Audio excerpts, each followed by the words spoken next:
Hello, everybody, and welcome to day 2 of the Action Research in ELICOS Colloquium. We'll have 2 presenters who both took part in the English Australia Action Research Program presenting their projects today. And if you're interested in taking part in the Action Research in ELICOS program in 2023, please head over to our website where there's more information about the program. We'll be opening expressions of interest to join the program at the end of November. So please look out for when that happens if you are interested in joining the program. And now I'd like to introduce Stuart Parker, who's our first presenter for today. And Stuart works at the Australian Catholic University English Language Centre, and he's going to be talking about his project looking at a course that connects students to the wider university community. Over to you, Stuart. Thank you, Sophie, and hello, everyone. Thank you for joining me. And yes, I'm going to talk a little bit about a program we've been putting together in at ACU. And the person you see on screen on the PowerPoint, that's one of the stars of the show, and it's one of my students. I was actually teaching him this morning. His name is Chris, and so yeah, he's an EAP student, and his story is a little bit relevant to what I'm going to talk about today. He's both a student and he works as a concierge part-time in a apartment building, a fancy building in Port Melbourne. And just a funny story, he asked me the other day, apparently someone was trying to break into one of the tenants' sports cars. I think it was an AFL player, but no names. And so the police came around to investigate. And at the end of that, when they asked him a few questions, they said to him, "Have a cruisy night." And he came to me the next day asking, what do you mean? What did they mean by a cruisy night? Are they talking about taking a boat cruise? So I had to explain to him what that expression actually means. So that was kind of interesting, the kind of language that they have to deal with outside the classroom. I don't think any teachers have taught the expression cruisy night in the classroom. So just a little bit more about me. I'll just to introduce myself a bit, and then I'll go into the program that I've been doing action research about. So I've been working at the ACU English Language Centre in Melbourne for 13 years as a teacher, and also for the past 7 years as an assistant academic manager. And as you can see from the picture, it's a very idyllic place to work. And my office is on the 5th floor, top floor on the left-hand side of that complex. So that's where I am. And because I've been teaching there for quite a while, I've been able to bump into students after their courses. So I've been teaching a lot of EAP, general English, IELTS, PT preparation courses. And what I've noticed, and what I really want to talk about here today, is just that some students who I thought would do very well once they've moved into their degree programs, they've actually run into hurdles, unexpected, say. And so that's why I thought it might be interesting just to throw a question open to everyone who's here and who might be able to relate to this. Of course, as ELICOS teachers, we are focusing on language, but there might be some other factors that prevent students reaching their full potential during their courses with us, right, once they go in the degree programs. And so one example I've put here is social isolation. I was just wondering if you could put in the chat box any other issues, hurdles that your students have encountered once they have gone into programs, or maybe perhaps you could anticipate what problems they might experience once they leave EAP, ELICOS courses, and go into their degrees. What kind of problems? So the question, just to read it, what sort of challenges do your students experience beyond the language issues you work on in class? And yeah, an example of that is social isolation.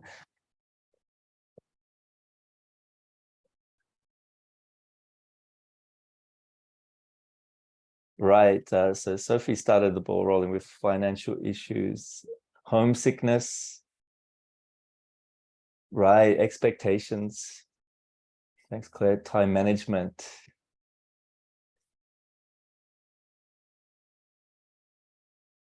Intercultural communication.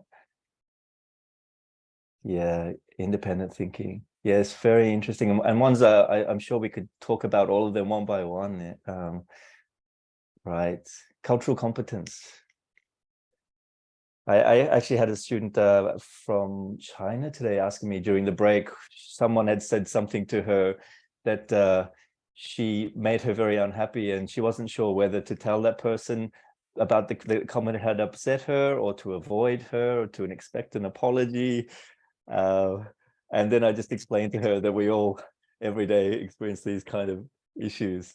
And she was quite surprised by that. She thought, wow, I thought in Australia people just said what they think and there was no problems with that kind of just interpersonal communication. Yeah, mental health. Yeah.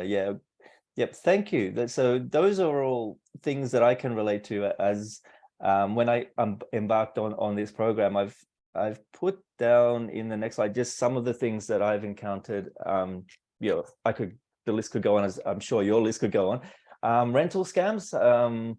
Some of my students have been duped, dare I say, by just not knowing how the system works here. And one case that comes to mind is some students paid a deposit from an online advertisement. And as we know, that can end quite badly.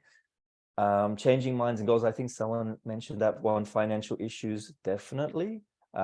Sleep issues, which just can relate to anxiety or being in unfamiliar situations. Yep, local friends. Yeah, one, not asking for assistance in degree programs.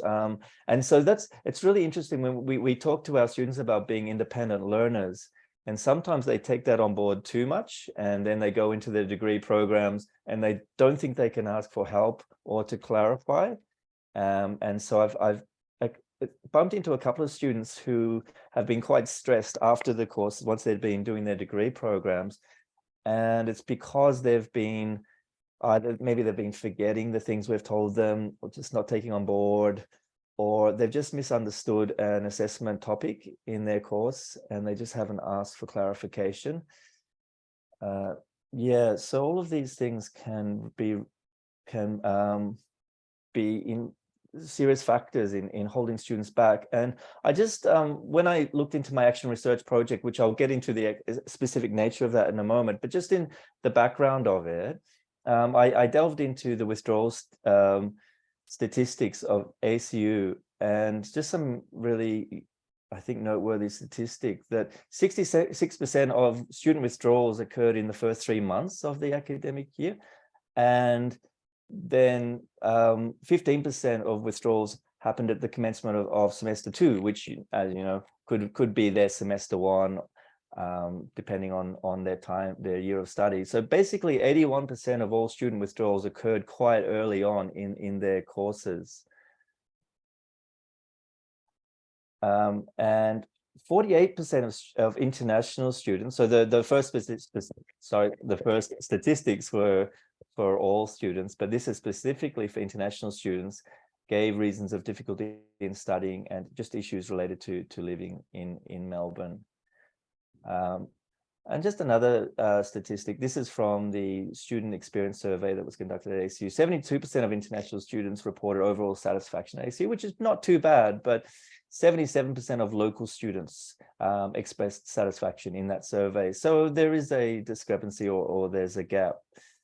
And so it sort of tells us that to really ensure students are getting the full value of their programs, we need to reach them early, and just to try and avoid any of the issues. And a quote from Briggs, which I think is quite useful: students in transitioning to university frequently find it challenging to envision university life, and then a mismatch in expectations is a significant risk. And yeah, I think one or two of the comments in the chat box really speaks to that. So what we are doing at ACU, we were given some money from the Victorian government as a part of the International Education Relief Fund. bouncing back from the pandemic, and it was decided to use that money to put together a transition to university project or program that would help students avoid those pitfalls.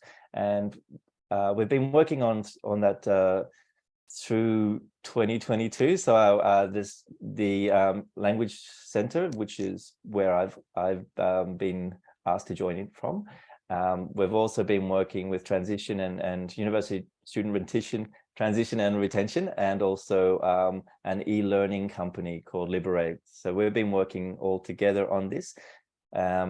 And we've decided to put together 5 modules that students will use asynchronously, an online model, and to add some gamification to that. Now, traditionally, these kinds of programs are done by students or offered to students before they enter the university. But what I'm interested in is whether it should be embedded into the programs so that we can actually teach it, possibly as an EAP course or a part of an EAP course where we can do it over a few weeks. So that's what I was really interested in. And that's what the bottom comment is about. Can embedding it into a program be successful to offer deeper engagement with something that we're not sure if students are interacting with it, are they going to get full benefit out of it? So I just thought I would begin before getting into the actual action research related to the Gateway to ACU program, just talk about the production of it. So hopefully you find this interesting. So we thought it would be engaging for students if they can assist or guide a character through the program, through the 5 modules. So each module has a different character, and that's what you can see on the left. So the student would type in their name, and then they don't take on board that character, they're actually guiding that character. And there's different challenges and sort of rewards they get along the way. And on the right, you can see one of the student volunteers. She is offering providing the voice for Lizzie in this case. And this is another example. This is, I think, module 3, where it's assisting a student who's going to take on an animal biology unit. And so she's interested in the stray animals, so she can do a challenge. And when that challenge is successful, she can learn about that animal via a tutorial or something like that. A part of the program also, we're having contact with real student mentors, so that at the end of the actual Gateway to ACU program, they can connect with one of the student mentors. So that's sort of an opportunity for the mentors to introduce themselves and to give some advice. And we also have some lecturers and teachers offering some mini tutorials. In this case, you might notice a resemblance. That's actually my brother. He's a scientist at ACU, so he's demonstrating how to blow up things by the looks of it. Okay, so now to my action research project. I was basically focusing on 2 main areas. What are EAP students most concerned about in their transition to study at ACU? That was finding out, the background. What are we providing the right content for what they need? And then the follow-up question is the transition to university content appropriate in an EAP course? And if so, would digital game-based approach be engaging? Okay, now to do this research, I started off with 1-hour focus groups with surveys, where I really was able to spend some time just talking through the range of issues that students experience. It was a really good opportunity. For me, it was one of the highlights of the project. And the students were of a large range of nationalities and so on. And I was actually counting it today. In my class, I was teaching about 20 students this morning, and there were 12 different nationalities in that class. So it's a really good mix of ages, and also nationalities, and they were also of different ages and backgrounds. So it was a really good class. Once that was done, we went away and we put together a prototype. So the project is still ongoing. And then we tested it out, and that's what you see in the pictures of some of the students engaging with the prototype. And after that was done, we had another focus group and got some feedback on that. So this is just the highlights, excuse me, of the initial survey on the needs analysis. What are students experiencing? What the ACU students experiencing in terms of challenges and so on. One thing, just the very basic, a lot of students didn't know much about the actual university. I think they just want to know, is it going to get them a job? Is this a good place to study? Looking at reputation, but not many of them knew much about the history, the mission, or those kinds of aspects of the university. But the second point is that they thought this was an important thing to know. Another thing that came out was that they were highly motivated. Most students were very motivated in their studies, and so that was something good to be aware of and that we could work with. Sense of social isolation that was borne out in the statistics. 75% of students said that they were struggling making friends, and a similar number said that they were feeling culture shock or homesickness. So that was one of the comments in the chat box referred to that as an issue, and that again was borne out by the statistics in the survey I conducted. And a lot of them said they were uncertain about Australian culture. And I think that would be also the language aspect. So yes, having a cruisy night is something that would confuse probably all of the students in my class, I feel. Some student comments on the right. I'm a bit worried about my uni life. I cannot interact with many people. Information on financial support with accommodation was not quite clear. So some general concerns there.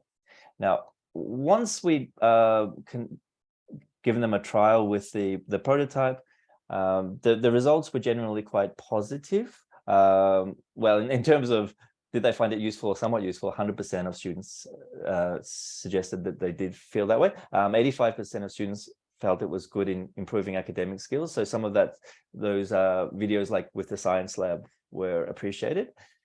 And just some comments that they felt that this module did help students feel more a part of the ACU community. Just knowing that they're a part of something bigger, I think they appreciated. And the ability to connect with mentors, both to see them, but then the opportunity to connect with them by linking with an email. In terms of the game-based approach, again, 100% of students found that was very useful, and they enjoyed that.